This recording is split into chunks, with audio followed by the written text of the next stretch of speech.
새해를 맞이하면서 영국의 찬송 작가 해비걸이라는 그런 분이 있습니다. 이분은 이렇게 찬송시를 쓰고 있습니다. 사랑하는 아버지여, 새해는 동이 필요합니다.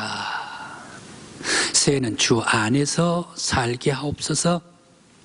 새해는 내 입술에 찬양으로 가득 차게 하옵소서.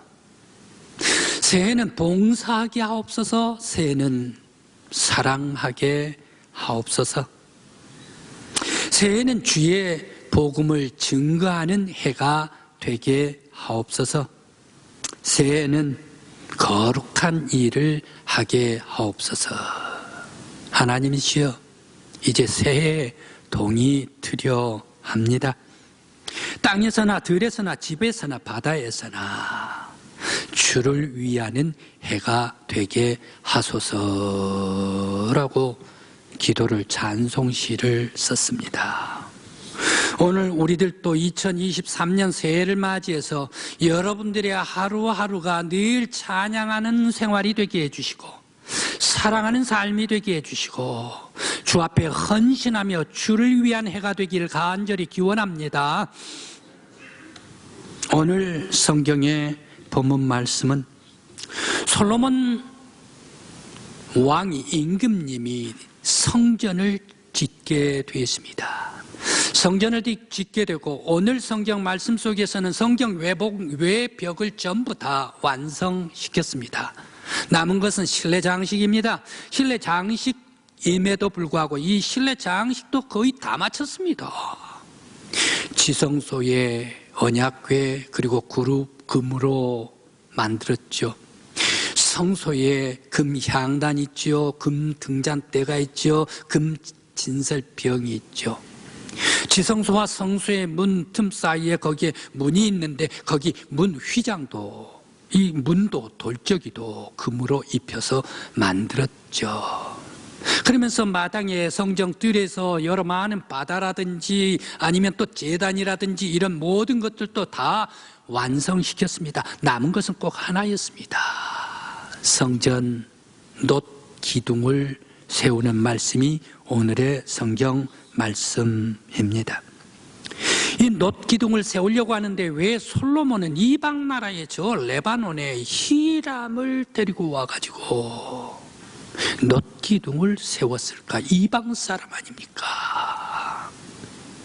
그러면서 놋 기둥 8m로 세우게 합니다. 그리고 꼭대기에 바둑판 그물 모양으로 머리에 7 가닥을 딸게 했습니다. 그러면서 또 백화바 문양을 넣게 했습니다. 그 머리 위에 또 석류로 공을 씌워가지고 둥그렇게 하면서 화살로 만들어 놓고 아주 곱게 빗게 만들었습니다. 그러면서 이 석류알 200개를 거기에 조각을 하도록 부탁을 했습니다. 녹기둥 그리고 백합화 그리고 석류알 화려하지 않습니까? 왜 이렇게 화려한 문양으로 이 성전 앞에 기둥을 세웠을까 생각을 해봅니다.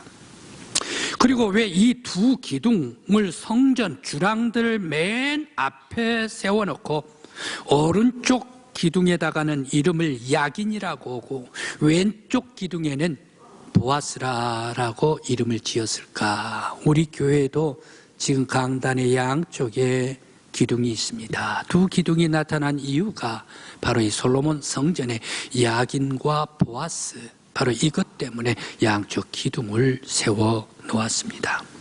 왜 이렇게 솔로몬은 이 2 기둥을 그 이름을 성전 이름을 주었을까? 그런데 말입니다. 바로 이 2 기둥 안 세워도 돼요. 제사를 드리고 하나님 앞에 예배하고 연락 올리는데 조금도 불편함이 없어요. 그런데 왜 이 2 기둥을 따로 세웠을까? 그것도 성전 맨 앞에다가 말입니다. 그리고 또 바로 이 왜 성전에 이름, 이 2 기둥에다가 이름을 붙여줬을까? 야긴과 보아스라고 이름을 붙여주었을까? 그 이유가 무엇일까 생각을 해봅니다.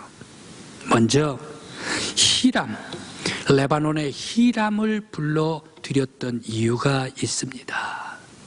이스라엘은 많은 벌목공들이 없습니다. 또 이스라엘 내에는 그다지 많은 대장장이들이 없습니다. 그런데 이 히람은 어떻습니까? 유명한 세계적인 벌목가입니다. 벌목공입니다. 그리고 세계적인 그러한 대장장입니다. 그렇게 되기 때문에 바로 이 히람을 불러왔습니다. 사실 이스라엘은 어떻습니까?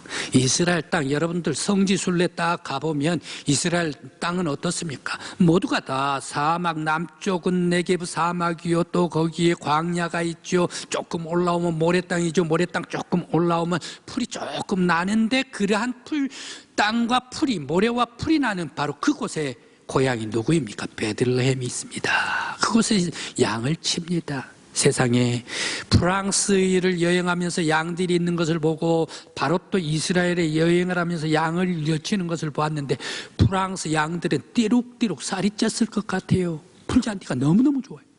그런데 이스라엘 이 양들은 어떻습니까? 풀이 없어가지고 저 멀리 간 풀이 있을 듯 말 듯 하면서 그것도 산비탈로 넘어가가지고 풀을 찾아서 양을 먹이는 것을 보았습니다. 이 땅이 이렇게 척박한 땅입니다. 그러면서 중부로 넘어가면서 풀들이, 잔디가 조금 많이 보이면 아젤리아, 보리, 밀들이 패기 시작을 합니다. 그래서 북부로 연결되는 그런 땅입니다. 이스라엘 땅은 사토입니다. 비가 오면 다 빠져버려요. 사막이기 때문에. 우리나라는 어떻습니까? 비가 오면 땅이 황토, 진흙, 찰흙이기 때문에 물이 좀 고일 수도 있습니다. 그래서 논들이 있잖아요. 그런데 이스라엘은 논들 자체가 없습니다. 물이 전부 다 빠져버리기 때문입니다. 이러한 땅에서 나는 나무, 아주 쭉쭉 뻗은 아람들이 나무를 기대할 수가 없습니다. 모든 나무들은 어떻습니까? 우리나라에 마치 아카시아 나무같이 이렇게 얽힌 그런 나무들, 감람나무가 그렇습니다. 이스라엘의 유명한 포도나무가 똑같이 그러한 아카시아 이 덩굴과 같습니다. 포도나무도 아카시아 덩굴과 비슷하죠. 쭉쭉 곧바른 나무가 없다는 얘기예요. 그렇게 되기 때문에 벌목공이 이스라엘에는 있을 수가 없는 기후가 이스라엘이다. 그래서 히람을 이방 나라 사람이었지만 불러왔지 않습니까? 다행히 히람의 어머님은 저 납달리 여인이었습니다. 그러면서 또 이 히람은 아울러 또 이 대장장인 놋일을 무지무지 잘했습니다. 그래서 솔로몬 임금님이 이제 모든 성전을 다 지어놓고 놋일이 남아있는데 이 놋그릇이라든지 놋기둥이라든지 이것을 세울 때에 히람에게 전적으로 맡기게 되었습니다. 그런데 우리들은 이 놋으로 기둥을 성전 앞에 세웠다라고 얘기를 할 때에 놋 색깔 뭘로 압니까? 푸른 그런 곰팡이 핀 그런 놋 색깔을 알고 계실까요? 아니면 바짝바짝 노랗게 빛나는 놋 색깔을 알 수 있을까요? 지금부터 3000년 전 솔로몬 시대 아닙니까? 그 시대에 가장 빛나는 것, 강한 것이 무엇일까? 바로 이 놋입니다. 여러분들은 우리나라에 50년 전에 무슨 그릇으로 밥을 드셨습니까? 무슨 그릇에 담아가지고 밥을 드셨습니까? 지금같이 작은 공기로 밥을 드셨습니까? 아니면 놋그릇에다가 이 그릇에다가 여러분 식사 밥을 차려서 드렸습니까? 옛날에는 고봉밥을 먹지 않습니까? 그러면 놋그릇에다가 고봉으로 얹어가지고 밥을 먹었지 않습니까? 그 놋그릇, 놋은 어떻게 했습니까? 꼭 1년에 한 번씩 닦아야 합니까? 닦아야 합니까? 예, 1년에 한 번씩 닦았죠. 저도 꼭 추석 되기 전에 어머니께서 다 풀어놓고 그릇 있는 것 전부 다 풀어놓고 다 와서 닦으자라고 하면 남자든 여자든 상관없이 거기에 양잿물 조금 아니면 재를 가지고 아니면 연탄 재를 가지고 그러면서 새끼 이것을 풀어가지고 거기에서 양쪽 무릎으로 발로 딱 잡아가지고 쓱싹쓱싹 폼이 제대로 잡혔습니까? 예, 폼이 제대로 잡혔습니까? 예. 바로 이 놋그릇을 닦았습니다. 닦으면 어떻습니까? 그때가 잘 벗겨지지를 않아요. 이상하게 이건 힘을 줘가지고 닦아야 겨우 이 노때가 나갈까 말까. 그렇게 다 닦다가 보면 어떻습니까? 노랗게 반짝반짝 광이 나서 빛이 나지 않습니까? 노이 어떻습니까? 처음 세워놓으면 아주 반짝반짝 노랗게 빛나는 것이 노이었습니다. 솔로몬은 살아계신 하나님의 전을 건축할 때에 그 시절에서 세상에서 가장 화려한 백합화 문양, 그리고 화려한 성류, 그러면서 가장 빛나는 놋으로 성전 기둥, 성전 제일 앞에 기둥으로 반짝반짝 빛나게 성전을 세웠더라라는 말씀입니다. 솔로몬은 자기의 힘을 다했습니다. 성전을 지을 때에 정성을 다했습니다. 온 뜻을 다 해가지고 살아계신 하나님의 성전을, 하나님께서 계시는 성전을 짓고 바쳐 봉헌했습니다. 세계 박물관, 3대 박물관이라고 얘기를 합니까? 3대 박물관, 대영 박물관, 루브르 박물관, 그리고 베드레 대성당 박물관, 로마에 있는 것 말입니다. 이 3대 박물관이라고 얘기를 합니까? 이 3대 박물관 중에 제가 이 세 박물관은 다 가봤습니다만은 거기에 비교가 돼요. 각각 비교가 돼요. 먼저 대영 박물관하고 루브르 박물관, 프랑스 박물관, 이 두 박물관은 어떻습니까? 제국 시대 때에 남의 나라에 배로 가가지고 아무튼 보물이란 것은 다 집어와요. 다 집어와요. 그 나라의 보물이라고 생각난 것은 다 가지고 와요. 그렇게 해가지고 자기 나라에 갖고 가가지고 거기에서 박물관이라 해가지고 전시하고 비치하고 있지 않습니까? 우리나라도 그런 것이 있습니다.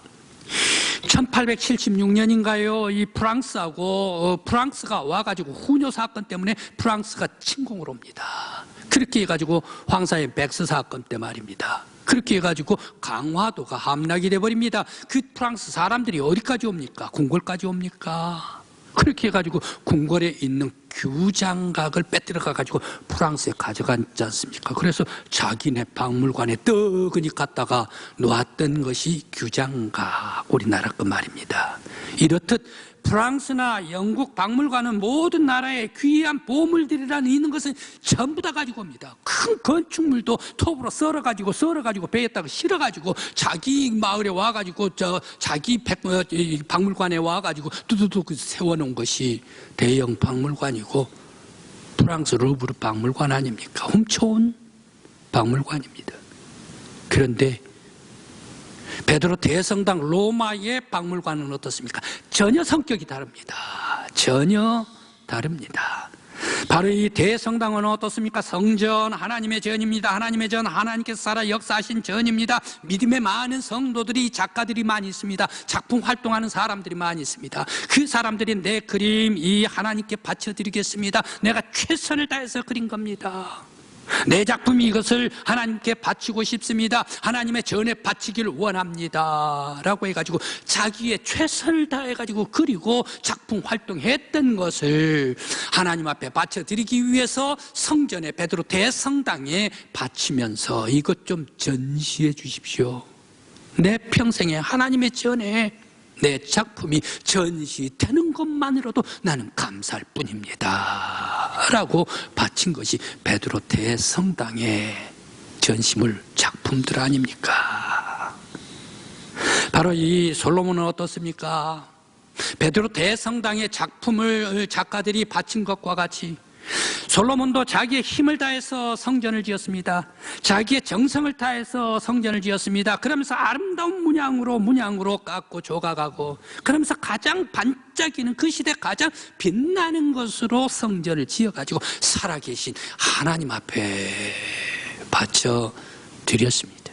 하나님 앞에 봉헌해 드렸습니다. 전능하신 하나님 앞에 왕으로서의 최선을 다했습니다. 바로 이것이 솔로몬의 성전입니다. 오늘 우리 한국교회 믿음의 성도 여러분, 우리 교회 예배당, 우리 교회를 사랑하는 여러분들 되시길 간절히 기원합니다. 우리 교회 역사해 주신, 살아 역사해 주신 하나님을 더욱더 감사하고 기쁨 기쁨으로 하나님 앞에 바치고 드릴 수 있는 여러분들 되시길 간절히 기원합니다. 나의 가장 최선을 것으로 아깝지 아니하고 주님 앞에 바칠 수 있는 여러분들이 되시길 간절히 기원합니다. 또 이름을 야긴과 보아스라고 얘기를 했습니다. 성전을 다 짓고 나서 내부 장식까지 다 마치고 난 후에 가장 나중에 기둥을 따닥 세웠습니다. 빛나는 놋으로 추가해서 세웠습니다. 화려한 놋 장식입니다. 바로 이 이름을 붙인 이름은 성전의 의미를 부여하기 위해서입니다. 야긴, 그가 세우다. 보아스, 그가 능력으로 라는 말씀입니다. 그의 능력으로. 이 두 말씀을 합해 보십시다. 그가 능력으로 세우다. 다시 한번 우리가 합해 봅시다. 하나님께서 하나님의 능력으로 이 성전을 세웠습니다. 바로 이 솔로몬의 신앙 고백으로 이름을 붙여 놓았습니다. 이 아름다운 화려한 성전, 이 멋진 성전, 이 빛나는 성전, 하나님께서 살아 역사해 주신 이 성전은 내가 지은 것이 아니라 하나님께서 지으셨습니다. 나의 능력으로 지은 것이 아닙니다. 하나님의 능으로 지었습니다. 하나님이시여 이전에 영원히 좌정하여 주시고 통치하여 주시고 역사하여 주시사 복을 내려 주시옵소서. 바로 이 믿음으로 하나님 앞에 드리면서 야긴과 보아스 하나님의 능력으로 세웠습니다 라고 바치고 있습니다. 이제 우리 믿음의 성도 여러분들도 하나님의 전에 나올 때에 살아 역사하여 주신 하나님을 바라보면서 우리들은 겸손히 엎드리면서 주 앞에 나와 이렇게 훌륭하고 아름다운 교회를 주셨습니까? 우리 강국교회 특별한 은혜와 축복을 베풀어 주시기 위하여 이런 훌륭한 교회를 주셨습니까? 주님 앞에 나와 예배 드릴 때마다 감사하고 하나님께 영광 돌리고 찬양할 수 있는 우리 성도들 되시길 간절히 기원합니다.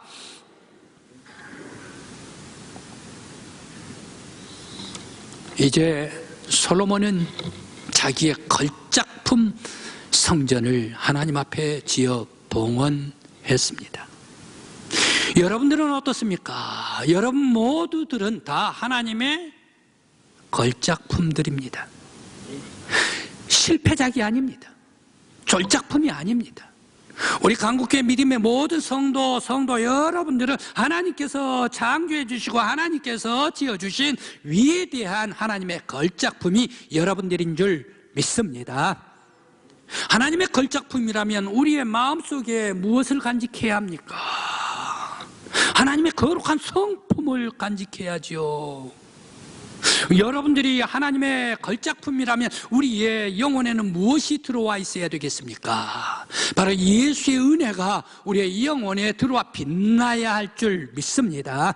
만일 그런데 그렇지 않는 사람들이 있다면 어떻게 될까요? 여기 구룡포 쪽으로 여행을 해봤습니다. 그런데 바다가 살랑살랑 파도가 크게 칩니다. 후미진 곳으로 이렇게 봤더니 그곳에 걸어가는데 세상에 거기에 스티로폼이 떠다니고 비닐이 밀려와 있고 또 박스가 떠내려와 있고 또 나무 등걸이 떠내려와 있고 그러면서 기름 썩지 않은 기름이 둥둥둥둥 띠를 만들어 놔 있고 그야말로 바닷가 후미진 곳은 쓰레기장이더란 얘기. 하나님의 걸작품인 우리 성도 여러분들께서 만일 이러한 쓰레기와 오물들로 가득 찬다면 어떻게 될까요? 그것은 실패와 저주입니다. 결코 이러한 것들로 채워지지 않는 영혼들이 되시길 바랍니다. 여러분들의 영혼들은 바로 이 감사와 하나님께 영광 돌리는 소중한 꿈으로 가득 차고 그리고 의와 선과 여러분들의 입술에는 정직과 진실과 그리고 마음에는 긍휼과 사랑과 봉사와 섬김으로 가득 차야 할 줄 믿습니다. 사람들에게 우리의 입술에는, 사람들의 입술에는 욕만 가득 차고, 마음에는 의심으로 차고, 인생에는 시기와 질투로 달려왔고, 그리고 또한 생각 속에는 악이 관영해서 꽉 막고 있다면, 그리고 사람 걸음발 눈빛이 복수로 가득 찼다면 바로 그 인생은 이미 죽은 인생입니다. 썩은 인생입니다. 결코 우리들의 인생 하나님의 걸작품 아닙니까? 아름다운 인생 아닙니까?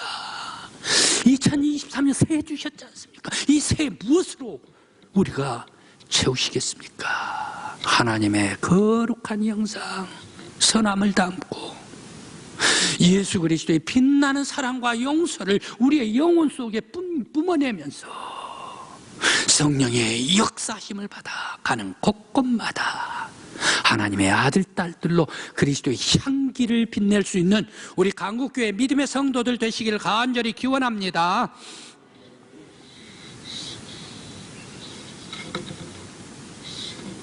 빌레몬서가 있습니다. 신약 성경 꼭 한 장만 나오는 빌레몬서입니다. 이 빌레몬서를 읽어보면 빌레몬서는 한 장인데 그 속에 무궁한 사랑과 용서와 평등과 위로와 소망과 용기와 힘을 주는 것이 바로 이 짧은 빌레몬서입니다. 빌레몬은 사람 이름입니다. 골로새 지방에 있는 아주 거부입니다. 그런데 이 거부, 빌레몬의 집에 오네시모라는 종이 살고 있었습니다. 노예입니다. 옛날에 고대 아닙니까? 노예입니다. 머슴입니다. 그런데 열심히 잘 일만 하고 되고, 그러면 주인 말씀 잘 따라서 일하다가 보면 거기에서 먹여주고 할 것 아닙니까? 그런데 다른 생각을 했던 모양이에요. 이 오네시모 노예가 말입니다. 주인의 재산을 훔쳐버렸어요. 그렇게 해가지고 골로새를 떠나버립니다. 대도시를 갑니다. 로마에 도착했습니다. 로마에는 어떻습니까? 가만 놔둡니까? 그 시대는 노예라 그러면 철저하게 다스렸던 때입니다. 그래 붙잡혔지요. 로마에서 붙잡혀가지고 로마 감옥에 집어넣어버리고 말았습니다. 그런데 로마 감옥에는 누가 있습니까? 바울 사도가 미리 들어와 있지 않습니까? 바울 사도가 로마 감옥에 미리 들어와 있는데 오네시모가 들어왔어요.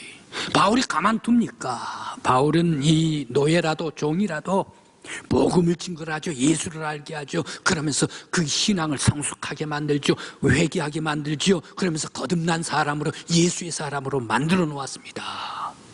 이제 너가 나가게 되면, 만기 차서 나가게 되면 내 주인을 섬기라 라고 얘기를 합니다. 그러니까 이 오네시모는 안 가겠습니다. 저는 바울사도께서 나올 때까지 기다려서 여기에서 시중을 들면서 있겠습니다. 바울사도 당신을 섬기겠습니다 라고 얘기를 해요. 그래도 바울사도가 얘기를 합니다. 너희의 주인이 있지 않는가? 네가 진정코 자유함을 얻고 진정코 용서를 받으려면 나의 용서보다 너희의 주인에게 가가지고 용서를 받아야 된다라고 해가지고 주인 빌레몬에게 편지를 써서 오네시모를 보냅니다. 바울사도는 오네시모를 보내면서 빌레몬에게 편지를 씁니다. 오네시모 노예, 바로 이 사람 너의 종이다, 노예다. 그런데 믿음의 사람으로 변화시키자. 오네시모 그는 너의 재산을 가져간 무익한 종이었지만 이제는 유익한 종으로, 선한 일꾼으로 만들자. 바로 이 오네시모 완전한 용서를 해가지고 그를 우리의 마음의 신복으로 만들자. 그가 죄인이지만 종으로, 종에서 노예로, 노예에서 형제로, 형제에서 우리의 동역자로, 믿음의 동역자로 너는 만들자, 우리는 만들자.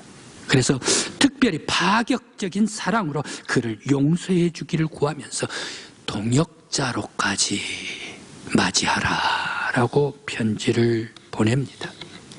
빌레몬은 노예 종 아닙니까? 그것도 물건을 훔쳐가 버리는 그런 나쁜 종 아닙니까? 도저히 용서할 수가 없습니다. 오네시모 오면 아주 죽여버려야 할 그럴 노예 아닙니까?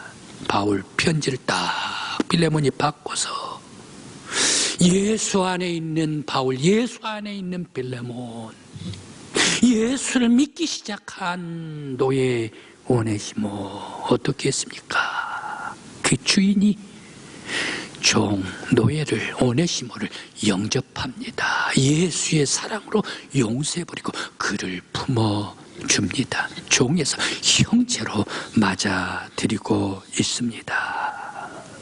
예수의 사랑의 눈으로 바라볼 때에 죄인이었지만 그는 더 이상 죄인이 아니라 용서해 줄 때 형제로까지 인격의 엘리베이터를 탔다라는 얘기입니다. 가까이 포항에 용광로가 있습니다. 포항 제철입니다. 강철, 어떤 강한 철이라도 다 들어가면 거기에서 녹아져 버립니다. 물 흐르듯이 녹아져 버리는 것이 용광로입니다. 예수의 사랑 속에 들어갈 때에 미움도 아픔도 고통도 모든 죄도 다 예수의 마음, 예수의 심장으로 들어갔다 나올 때에 바로 이 놀라운 사랑의 용광로가 되는 줄 믿습니다. 성도 여러분, 2023년 우리 첫날입니다.